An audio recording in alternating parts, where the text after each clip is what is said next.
பாசுதனின் கர்வமான பேச்சை கேட்டும் அலட்டிக் கொள்ளாமல் நின்று கொண்டிருந்தான் ஆதன்.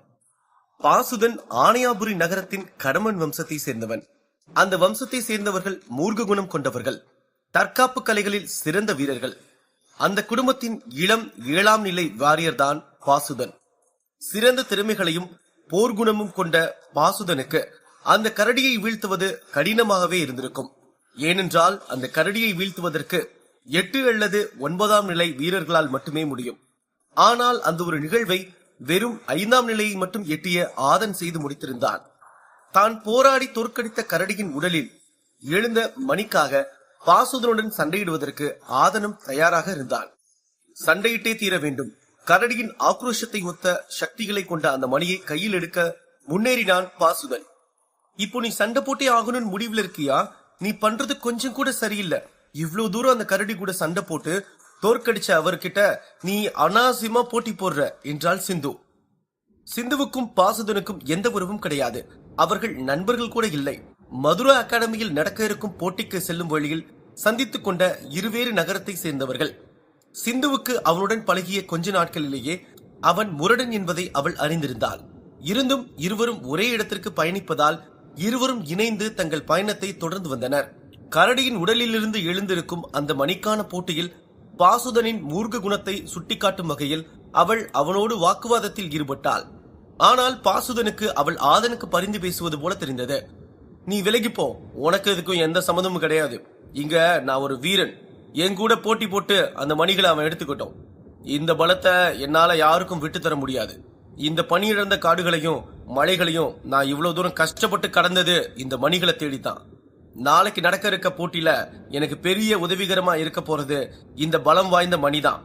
இதை அடையறதுக்கு நான் எந்த எல்லைக்கும் போவேன்.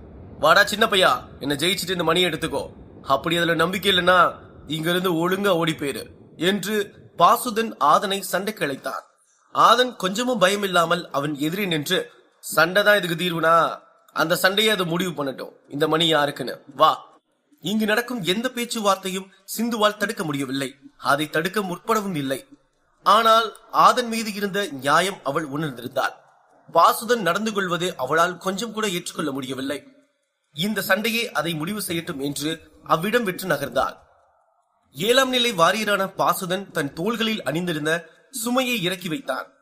கைகளில் சில முத்திரைகளோடு அவன் முதல் அடியை எடுத்து வைத்தான். ஆதனும் துளியும் தளர்வில்லாமல் அந்த சண்டைக்கான முதலடியை முன்வைத்தான். இருவரும் நேருக்கு நேராக ஒருவரை ஒருவர் முறைத்தவாறு நின்று கொண்டிருந்தனர். இருவரும் இருவேறு நிலைகளை கொண்ட வாரியர்கள். பாசுதனை ஒப்பிட்டு பார்க்கையில் ஆதன் வெறும் 5ஆம் நிலையை எட்டியிருந்த ஒரு சாதாரண வீரன். மேலும் டிராகன் சக்திகளை அவன் கொண்டிருப்பது பாசுதனுக்கு துளியும் தெரியாது. பாசுதனின் கண்களில் ஆதன் ஒரு பொடியனாக தெரிந்தான். இவனை எளிதாக வீழ்த்திவிட முடியும் என்ற எண்ணத்தில் முன்வந்து முதல் அடியை ஆதன் மீது விழும்படி தன் கைகளை ஓங்கி வீசினான்.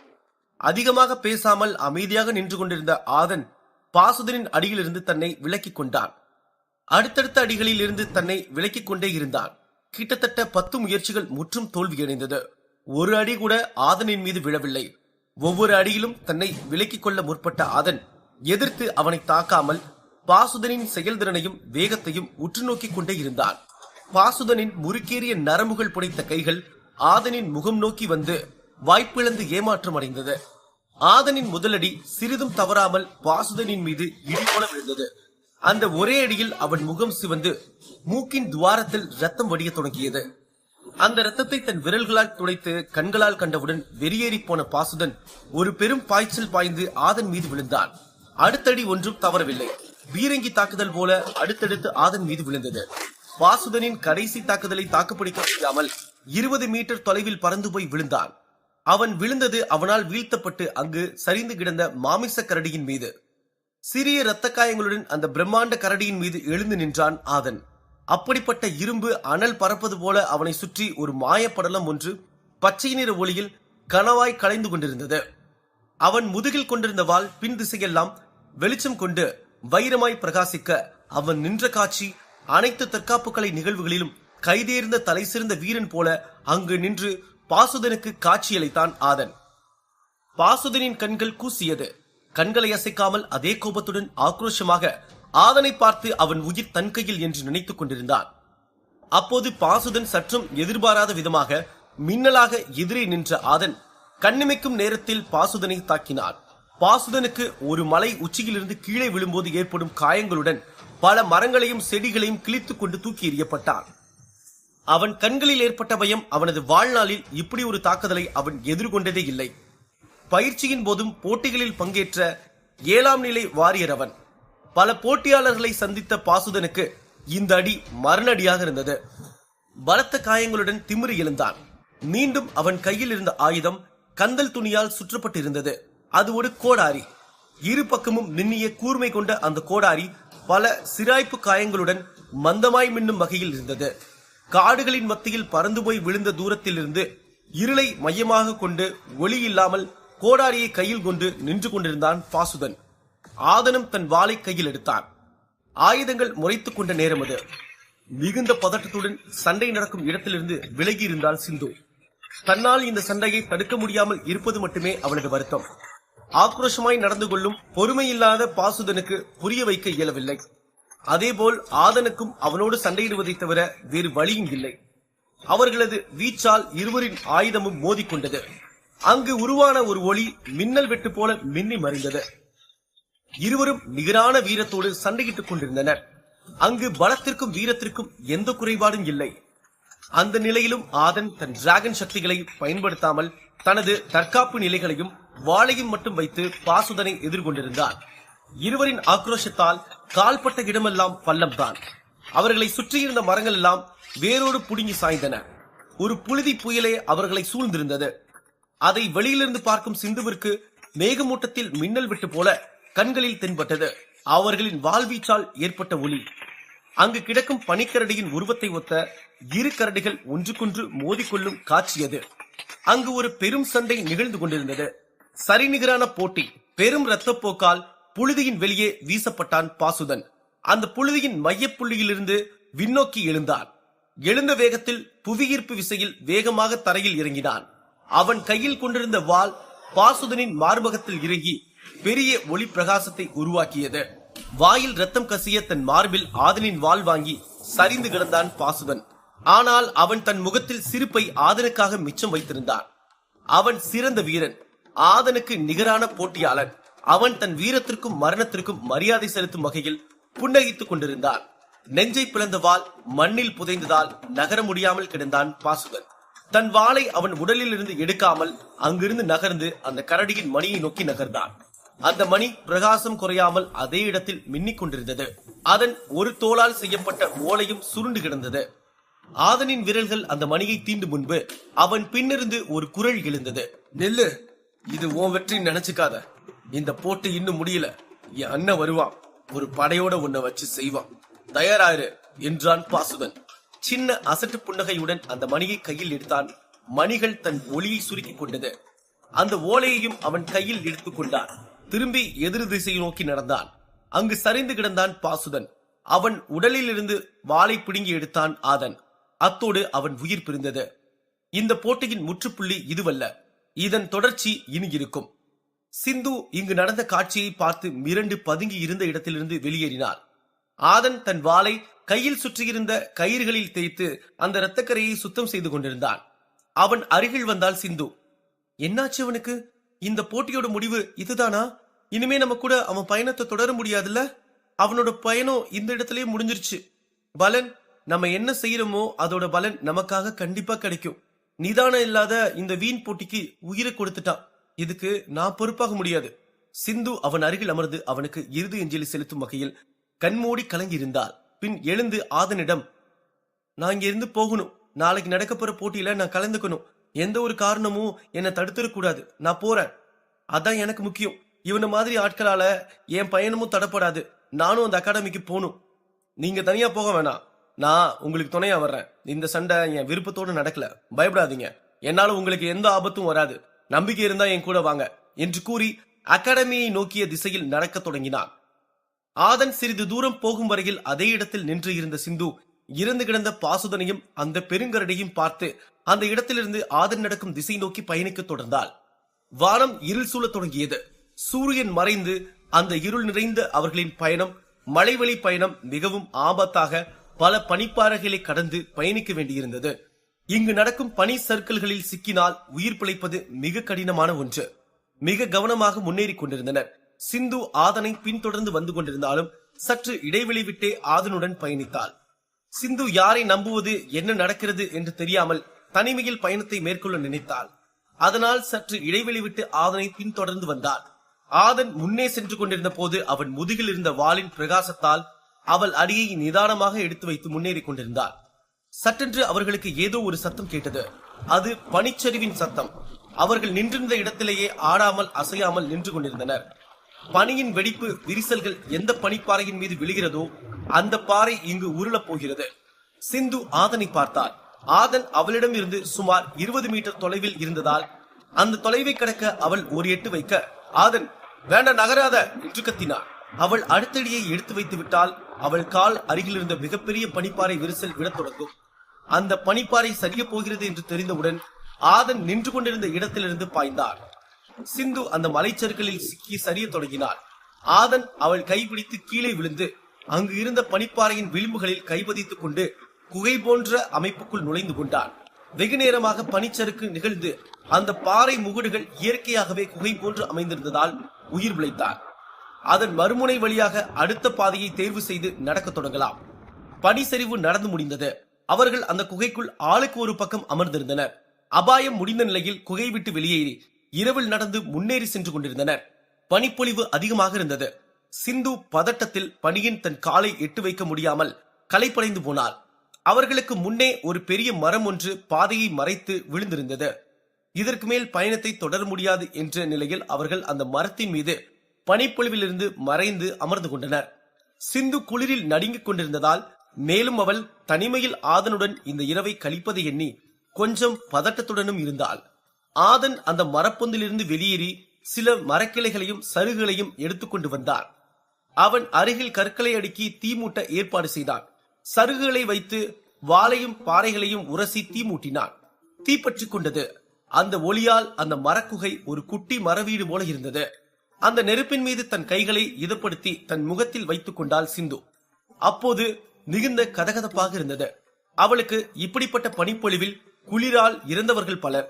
இந்த வெதுவெதுப்பு இப்போது அவர்கள் உயிரை காத்தது. ஆதன் மூட்டிய தீயில் ஒரு எரியும் குச்சி தீப்பந்தம் போல கையில் எடுத்துக்கொண்டு சிந்துவுக்கு எதிர்முனையில் மேலும் பல கற்களை அடுக்கி இன்னொரு தீ மூட்டினான்.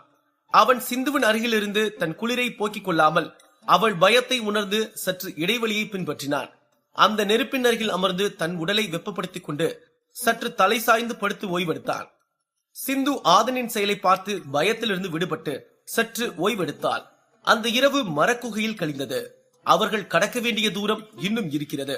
இவர்களைப் போலவே பல நகரங்களில் இருந்தும் ஆபத்தான பகுதிகளிலிருந்தும் தங்கள் பயணத்தை தொடர்ந்த வீரர்கள் மதுரா அகாடமியை நோக்கி வந்து கொண்டிருந்தனர். மறுநாள் காலை விடிந்தது. அந்த பனிமலைகளின் இடையே சூரியன் உதிக்கத் தொடங்கியது. தன் பயணத்தை தொடர இருவரும் ஆயத்தமானார்கள். ஆதன் பசி தாகம் எதையும் பொருட்படுத்தாமல் கிளம்பிக் கொண்டிருந்தான். அந்த வேளையில் சிந்துவை பார்த்து அவளுக்கு பசி ஏற்பட்டிருக்கும் என்பதை உணர்ந்து, நீ இங்க கொஞ்சம் நேரம் வெயிட் பண்ண, சாப்பிட ஏதாவது கிடைக்குமான்னு நான் பார்த்துட்டு வரேன், எங்கேயும் போயிடாத என்று கூறி அங்கிருந்து நகர்ந்தான் ஆதன். வனப்பகுதிக்குள் நுழைந்தான். மரங்களையும் தன்னை சுற்றியுள்ள அடர்ந்த பகுதிகளையும் அமைதியாக நின்று கூர்ந்து கவனித்துக் கொண்டிருந்தான். அவன் காதுகளுக்கு சத்தம் கேட்கும் வரை இறை என்பது சந்தேகம்தான். தனது இறைச்சலை சுருக்கிக் கொண்டு பொறுமையாக பதுங்கி நடந்து கொண்டிருந்தான். மலரை சுமர்ந்திருந்த மரங்கள் கனிகளை சுமக்காதிருந்தது. பூக்கும் மரம் எல்லாம் காய்க்கும் என்பதில்லை. கனிகளே இங்கு கிடைத்தாலும் அது உண்பதற்கு உகந்ததா என்பதும் தெரியவில்லை. இதற்கு வேட்டையாடுவது சிறந்த வழி. புதர்களுக்குள் ஊறி ஓடும் சத்தம் ஏதோ கேட்டது. கூர்மையான கற்கள் கட்டிய கோலை கையில் எடுத்தான்.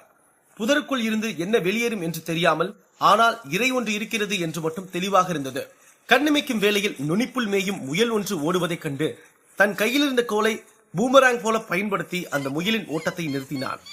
வேட்டையாடி வீழ்த்திய முயலோடு அந்த மரக்குகை தேடி வந்தான். சிந்து சில மலர்களை கையில் கொண்டு அமர்ந்திருந்தாள். இரவில் மூட்டிய தீ எரிந்து கொண்டுதான் இருந்தது. முயலை சுத்தம் செய்து தீயில் சுட்டு இருவரும் பசியாறினர். பின்பு அங்கிருந்து தங்கள் உடைமைகளை எல்லாம் சுருட்டி கொண்டு தங்கள் பயணத்தை தொடர்ந்தனர். அவர்கள் ஏறி இறங்க வேண்டிய கடைசி மலை அது. அதன் உச்சியிலிருந்து பார்க்கும் பொழுது மதுரா அகாடமி அமைந்துள்ள நகரத்தை முழுவதுமாக பார்க்க முடியும். அந்த திசையை நோக்கி நடந்து கொண்டிருந்தனர். வெண்ணிற போர்வை மூடிய அந்த கடைசி பனிமலை அவர்களின் எதிர் திசையில் பிரம்மாண்டமாக நின்று கொண்டிருந்தது. மேடு ஏற வசதியாக இருப்பதற்கும் இருவரும் இரு தடிகளை ஊன்றிக்கொண்டு மலையேறத் தொடங்கினர். உணவுக்காக சேர்த்து வைத்த நீர் கொஞ்சம் இருக்கையில் அதை மட்டுமே குடித்துக் கொண்டு முன்னேறி கொண்டிருந்தனர். சிறிது தூரத்தில் இருவரும் அமர்ந்து மிச்சமிருந்த உணவை உண்டு ஓய்வெடுத்துக் கொண்டனர். ஆதனும் சிந்துவும் ஒருவருக்கொருவர் பேதும் பேசிக் கொள்ளாமல் அமைதியாக அங்கு அமர்ந்திருந்தனர். அப்போது சிந்து, என்ன மன்னிச்சிரு, நான் உன்னை தப்பா நினைச்சிட்டேன். அங்க நடந்த சண்டையில உன் தப்பு எதுவும் இல்ல. ஆனா நீ கவனமா இருந்திருக்கணும். அந்த வம்சத்தை சேர்ந்தவங்க கொடூரமான குணம் கொண்டவங்கன்னு நான் கேள்விப்பட்டிருக்கேன். பாசுதனோட மூத்த சகோதரன் உன்னை பார்க்க கண்டிப்பா வருவான். நீ எப்படி சமாளிக்க போறேன்னு தெரியல. அவங்க கிட்ட நீ ஜாக்கிரதையா இரு என்றாள் சிந்து.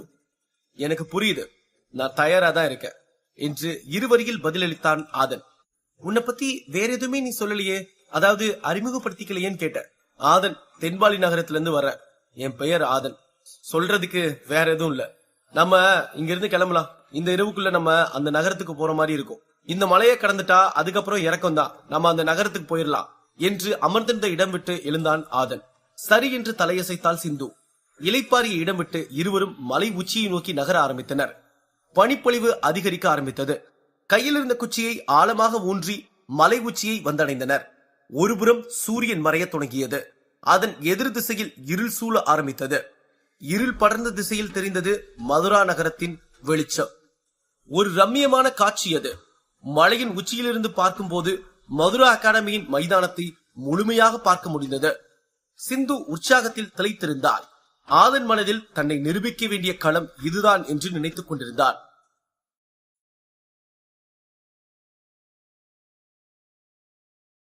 அந்த இரவு மெல்ல கழிய சிந்து நன்கு படுத்து உறங்கத் தொடங்கினார். ஒரு 20 மீட்டர் தொலைவில் இருந்த ஒரு மாமரத்தின் அடியில் சாய்ந்து கொண்டு அந்த மதுகை நகரத்தையே பார்த்து கொண்டிருந்தான் ஆதன்.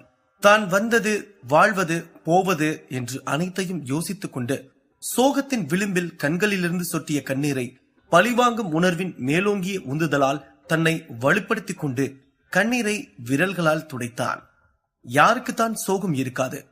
பெற்ற தந்தை யார் என்று தெரிந்தும் அவரை ஒருமுறை கூட பார்த்திடாத வழியோ, பிறந்து வளர்ந்த ஊரில் ஒருவர் கூட ஒரு ஆளை தன்னை மதிக்காத துயரமோ, தன் உயிரையும் பணயம் வைக்க தயாராக இருந்த ராஜ்யமும், தன் உயிரினும் மேலாக அவன் பார்த்த காதலையும், அவனுக்கு இழைத்த அநீதியும் அவனை உருக்குலைய செய்திருக்கலாம்.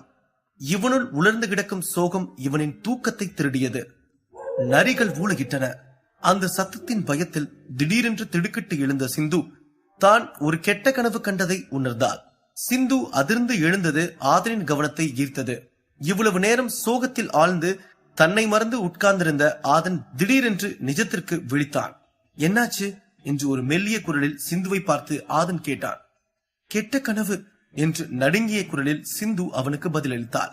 கனவு மட்டும் கேடா இருக்கோன்னு சந்தோஷப்பட்டுக்கோ, பல பேருக்கு வாழ்க்கையே கேடுதான் என்று தூரத்தில் இருந்த அந்த நகரத்தின் வெளிச்சத்தில் ஒளிந்திருக்கும் சோகத்தை தான் உணர்ந்து பேசுவது போல ஒரு ஞானி போல பேசினார்.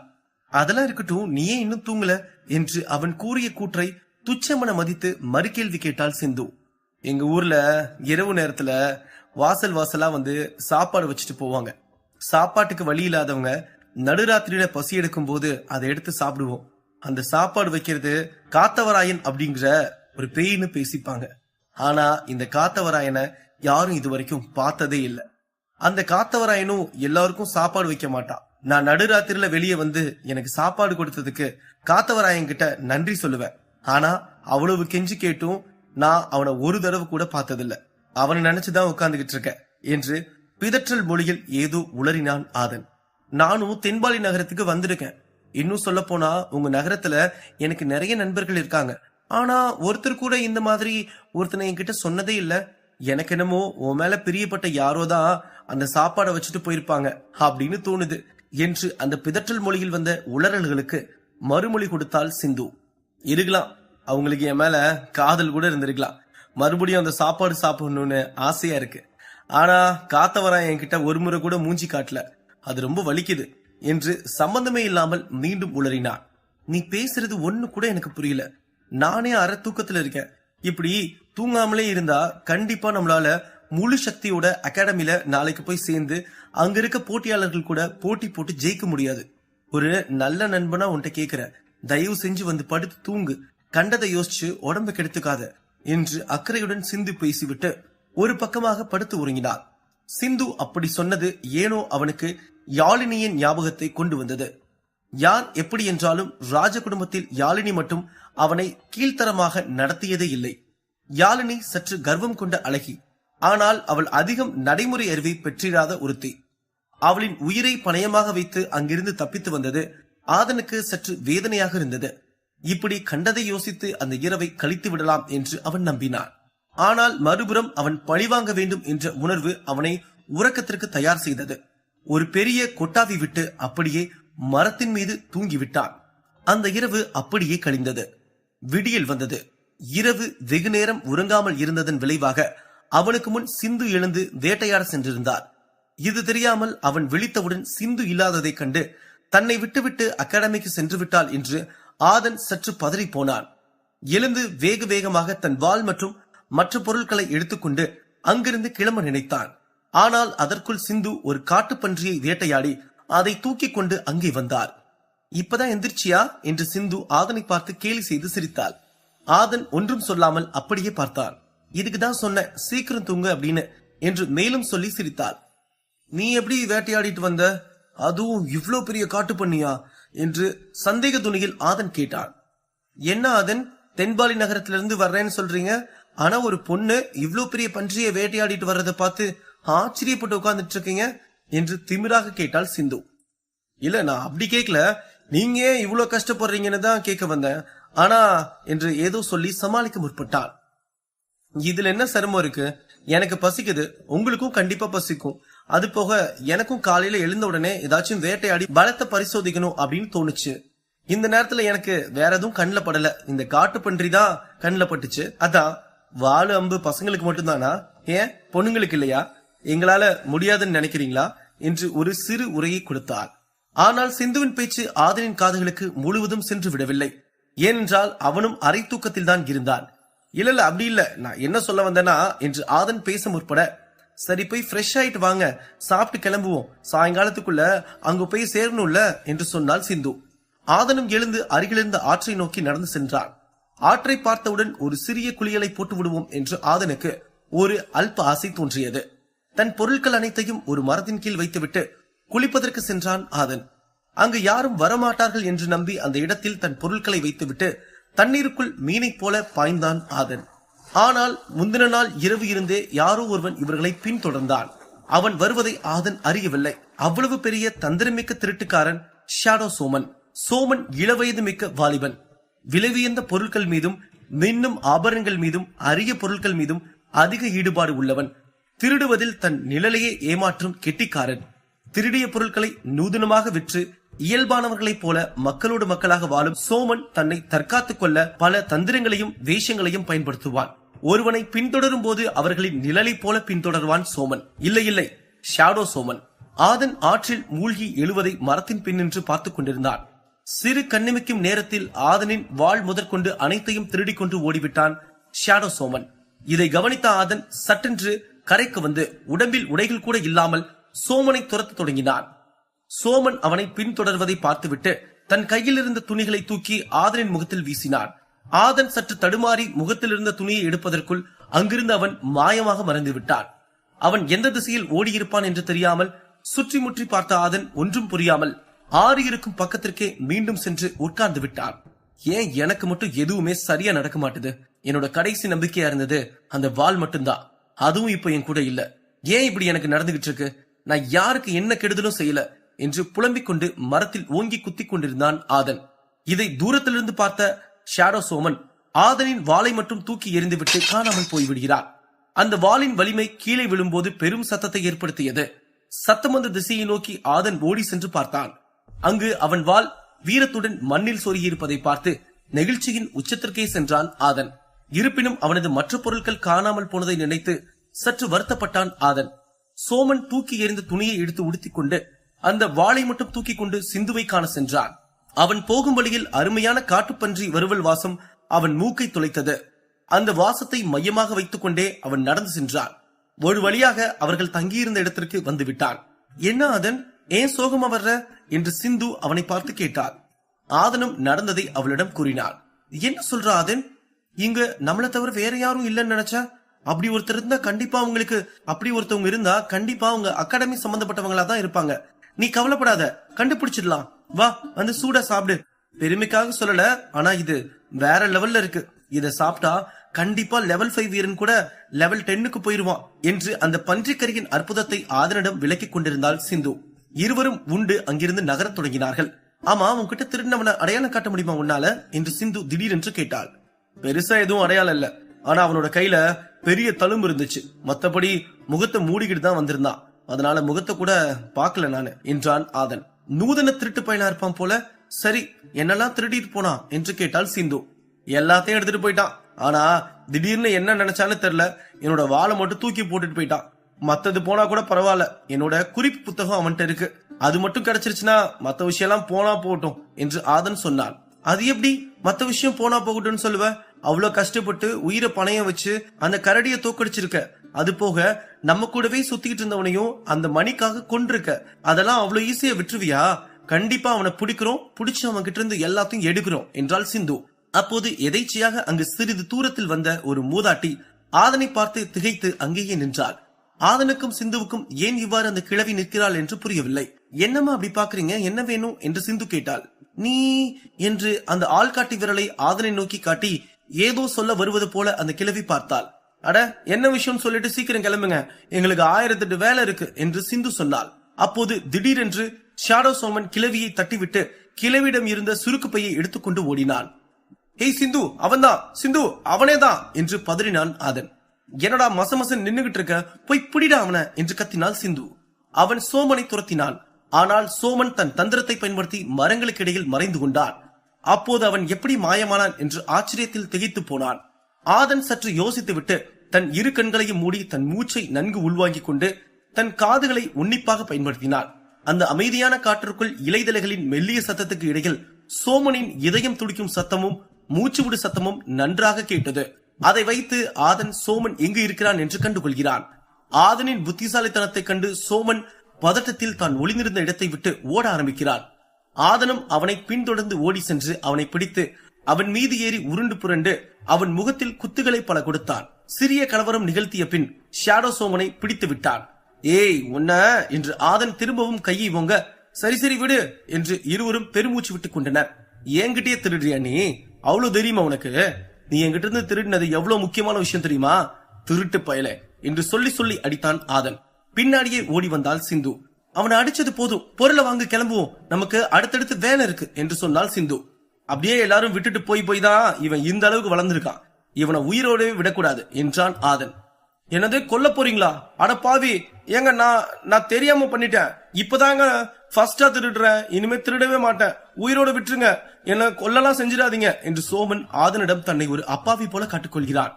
பொய் சொல்ற நீ, உன்னை பார்த்தா ஃபர்ஸ்ட் டைம் திருடுற மாதிரி தெரியல, எவ்வளவு நாளா திருடுற, உண்மையை ஒத்துக்கோ என்று ஆதன் கோபமாக கேட்டான். நான் ஒன்னும் பரம திருடன்லாம் இல்லைங்க, இங்க படிக்கிறதுக்கு தான் நானும் வந்தேன், அகாடமிக்கு போயிட்டு இருக்கும் போது ஏதாச்சும் கிடைக்குமான்னு பார்த்தேன், அவ்வளவுதான் என்றான் ஷாடோ சோமன். டைம் ஆகுது ஆதன், கிளம்பலாம் வா என்றாள் சிந்து. எங்கடா என் குறிப்பு புத்தகம் என்று சோமன் ஆதனிடம் கேட்டான். சோமனும் மெல்ல எழுந்து அவன் மீது இருந்த தூசிகளை தட்டிவிட்டபடியே தரேன் தரேன் என்று சட்டை பையிலிருந்து அனைத்தையும் எடுத்து ஆதனிடம் கொடுத்தான். என்கிட்ட இருந்து எல்லாத்தையும் உங்ககிட்ட கொடுத்துட்டேன், இப்பவாது தயவு செஞ்சு என்ன உயிரோடு விடுங்க என்று சோமன் கெஞ்சுகிறான். உன்னை உயிரோடு விட்டா எனக்கு என்ன கிடைக்க போகுது என்று ஆதன் கேட்டான். நான் வேணா ஒரு நல்ல நண்பனா உங்க கூடவே இருந்து உங்களுக்கு தேவையானது எல்லாத்தையும் செய்து கொடுக்கவா என்று கேட்டான் சோமன். எனக்கு தேவையானது எல்லாத்தையும் என்னால பாத்துக்க முடியும் என்று ஆதன் தன் வாளை எடுத்து சோமனின் கழுத்தில் வைத்தான். ஷாடோ சோமன் ஒன்றும் புரியாமல் பயத்தில் ஆதனை பார்த்தான். உன் பேர் என்னடா என்று ஆதன் கேட்க, என் பேரு சோமன், நான் புகழூர் எடியன் பரம்பரையில பிறந்த இளையவன் என்று சோமன் அவனை அறிமுகப்படுத்திக் கொண்டான். தன் வாளை எடுத்து உள்ளே வைத்துவிட்டு சோமனுக்கு கை கொடுத்து சோமனை தூக்கி விடுகிறான் ஆதன். அந்த மதுரா அகாடமியில் நடக்கிற போட்டிக்கு தானே வர்ற என்று ஆதன் கேட்க, முகத்தை சாய்ந்தபடி வைத்துக் கொண்டு தலையசைத்தான் சோமன். நல்லதா போச்சு, அப்ப 3 பேரும் ஒன்னாவே போலாமா என்று சிந்து கேட்டாள். நம்ம கிளம்பலாம், இவனை பத்தி யோசிக்க வேண்டாம் என ஆதன் கூறினான். அங்கிருந்து அவன் நகர்ந்து செல்ல சோமன் சிந்துவை பார்த்து பாவமாக ஒரு பாவனை செய்தான். உடனே சிந்து தன் கத்தியை எடுத்து சோமனின் அடிவயிற்றில் வைத்துவிட்டு, இல்ல இப்படியே இங்கிருந்து திருடிட்டு வர்றவங்க கிட்ட அடி வாங்கி சாக போறியா என்று கேட்டாள். சிந்து அவனின் அடிவயிற்றில் கத்தியை வைத்தது சோமனுக்கு உடம்பெல்லாம் கரண்ட் பாஸ் ஆவது போல இருந்தது. தலை குனிந்து கத்தியை பார்த்தபடி திருதிருவன முழித்தான் ஷேடோ சோமன். இவர்களுடன் வருவதற்கு சோமன் ஒப்புக்கொள்வானா? இந்த புது சவகாசம் ஆதன் மற்றும் சிந்துவுக்கு ஆபத்தாக முடியுமா? ஷேடோ சோமனால் இனிவரும் கதையில் நடக்கப் போகும் மாற்றம் என்ன?